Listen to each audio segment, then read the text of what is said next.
Hi everybody, all my followers, be welcome to another video. Right, the video today is on this Vauxhall Corsa, Opel Corsa.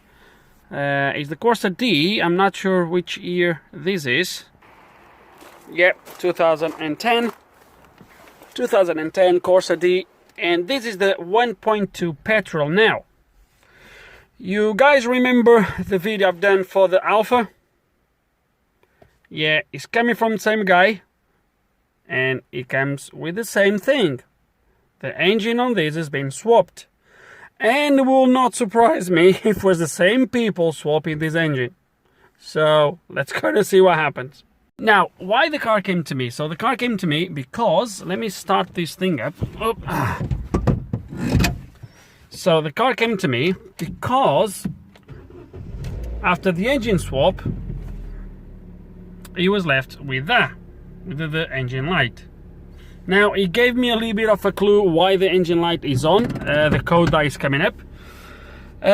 Nevertheless, I'm not gonna tell you just yet. Let's go scan the car and see exactly why that engine light is on.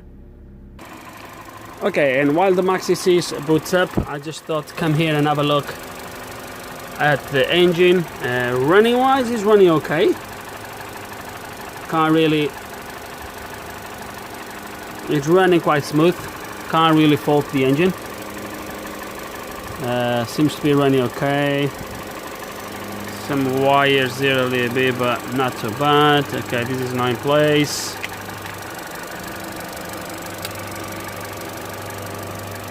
Hey, doesn't look too bad.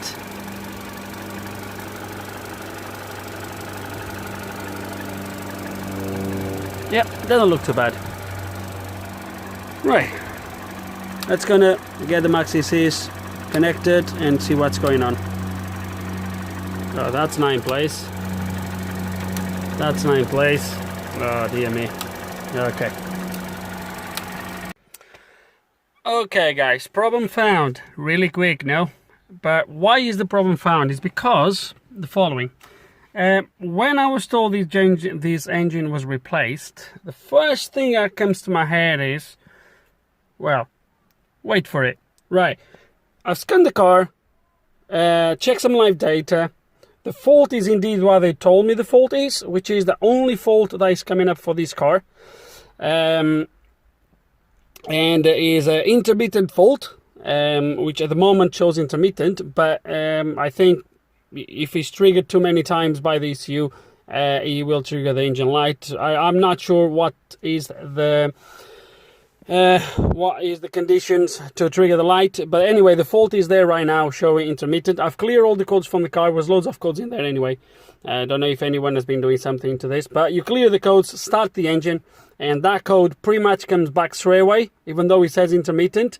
The engine light at the moment is off, but I decide just to double check something. So remember that I've said that this car is a 1.2 petrol. I'm not sure which engine code is on this, but that doesn't really matter. I mean, you can scan the car through every single engine code available. So you have the, let me come back.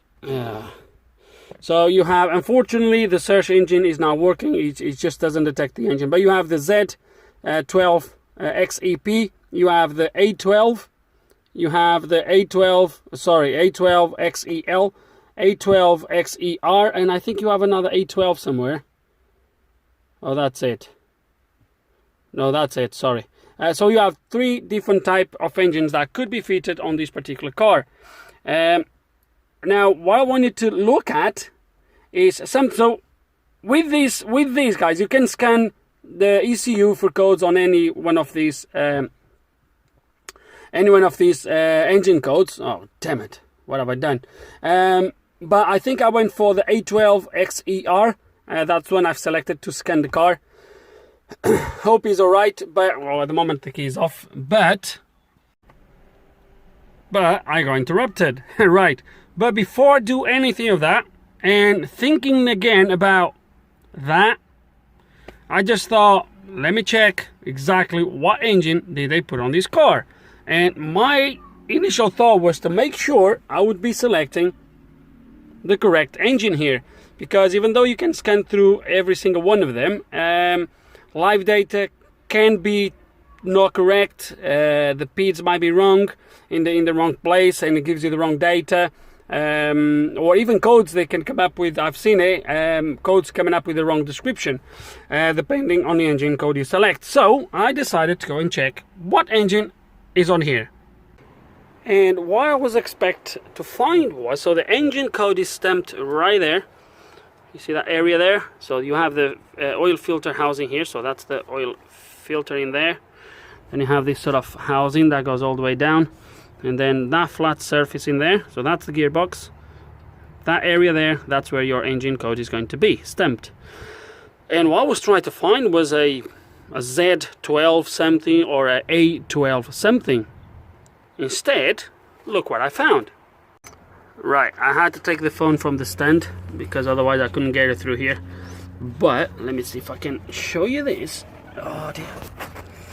Right, like that. Drop it down, drop it down. There he is. Can you read it? A14XER. So A14XER, which means that they got the actually wrong engine capacity. And these guys is how irresponsible some people is.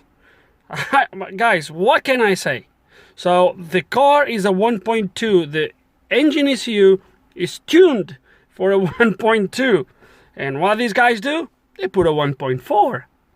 So obviously now, I will show you what it does. And I got interrupted again. So as you can see in there, we have two lights on, engine light and battery light. I forgot to mention, he also mentioned that sometimes the battery light comes on. And what I'm going to show you now is that the faults, I've been here deleting, start and stopping the car, and these faults are kind of go and come. But as you can see there, we have a P0622 generator F terminal circuit.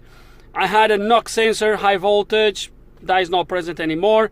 And we have the airflow meter, which to me is the one that is triggering the engine light, which is quite explainable when he said to me that the problem is that he throws codes for the airflow meter when I've seen the engine is a higher capacity.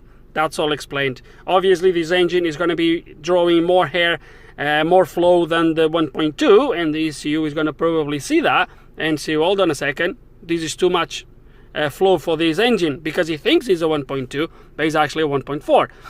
If I go back and I read these codes again, probably some came back as present. There we go again. So the F terminal circuit. Honestly, I don't think I'm gonna waste time with this. He can go and put the right engine. I'm not going to be here messing about with this too much, especially on a little car like this that is worth near to nothing. I'm not going to waste my time, because anytime I'm going to waste on this it would be a little bit of a waste, if that makes any sense. They should have done their research before they replace this engine and make sure they get the right engine. Unfortunately, there is some indies working out there. They just, oh my god, they would put a Mercedes engine here if they could. Honestly, unbelievable. So yeah, that's it for this video. Really nothing, no fix here, but yeah, just to show you how you need to pay attention to detail. Special guys, if you are replacing engines, changing engines, make sure you get the right stuff. Make sure you get a like for like, unless you do your research and you know you can change the engine size without much of an issue. Otherwise it leads you to this. It leads you to problems that then is a nightmare to get fixed. So yeah, that's what it is, guys. So this is a no fix, no fee, and it's gonna go. So with no further ado, I have another one in there to go for that, another Astra J. So let's gonna do some work that actually lead us to some results. Right, guys, with no further ado, hope you enjoyed the video. I know there's nothing special, but hope there's some information here you guys can find useful. If you do have any questions, any comments, please put them below, and like always, Thanks for watching.